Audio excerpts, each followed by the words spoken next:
শখের ফটো এবং ভিডিওটি গ্যালারি থেকে উধাও হয়ে গেছে। এক কথায় বলতে গেলে সেই ফটো এবং ভিডিওটি ডিলিট হয়ে গেছে। আপনি পুনরায় ফিরিয়ে আনতে পারবেন সেই ফটো এবং ভিডিওটি। আমারও কিন্তু এই কাজটি হয়েছিল আমার সাথে। সেই ফটো এবং ভিডিওটি ফিরিয়ে আনার জন্য এই ভিডিওটি একটুকু স্কিপ করবেন না। ভিডিওটি ধৈর্য এবং মনোযোগ সহকারে শেষ পর্যন্ত কন্টিনিউ করতে হবে। তো চলুন বেশি কথা না বাড়িয়ে এই ভিডিওটির মূল কাজ শুরু করা যাক। So let's get started. যে কাজটি করতে হবে, আপনারা গ্যালারির ভিতরে প্রবেশ করবেন। গ্যালারির ভিতরে প্রবেশ করার পর এরকম ইন্টারফেস শো হবে।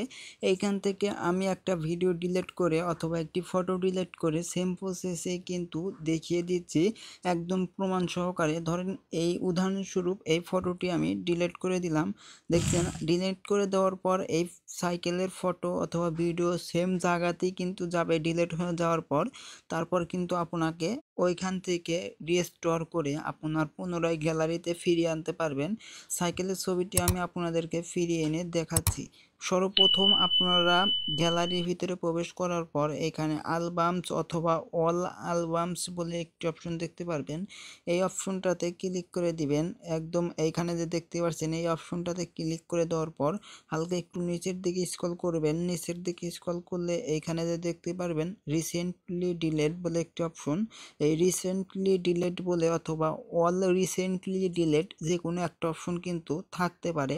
সেক্ষেত্রে এটার উপর ক্লিক করে এইখানে দেখতে পারবেন আপনার ডিলেট হয়ে যাওয়া ফটো এবং ভিডিও সব কিছুই কিন্তু এখানে শো করবে।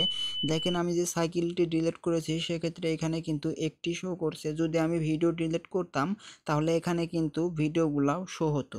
আমি এই ফটোটি ফিরিয়ে নেওয়ার জন্য এখানে দেখতেই পাচ্ছেন রিস্টোরি বলে একটি অপশন। এই রিস্টোরি অপশনের উপর ক্লিক করে দিব। ক্লিক করে দেওয়ার পর পুনরায় আবারও এই রিস্টোরি অপশনের উপর ক্লিক করে দিতে হবে। ক্লিক করে দেওয়ার সাথে সাথে কিন্তু এবং আপনারা কিন্তু এই ফটোটি পুনরায় আগের জায়গাতেই দেখতে পারবেন। যদি আমি এখানে যাই দেখতেই পাচ্ছেন ডাইরেক্টলি কিন্তু এখানে শো হয়ে গেছে। একদম প্রমাণ সহকারে দেখিয়ে দিলাম। এই ভিডিওটি কেমন লাগলো অবশ্যই কমেন্ট করে জানাবেন। আপনাদের বন্ধু বান্ধবের সাথে এরকম ইন্টারেস্টিং এবং ইনফরমেশন ভিডিওগুলো শেয়ার করে দিবেন। ধন্যবাদ।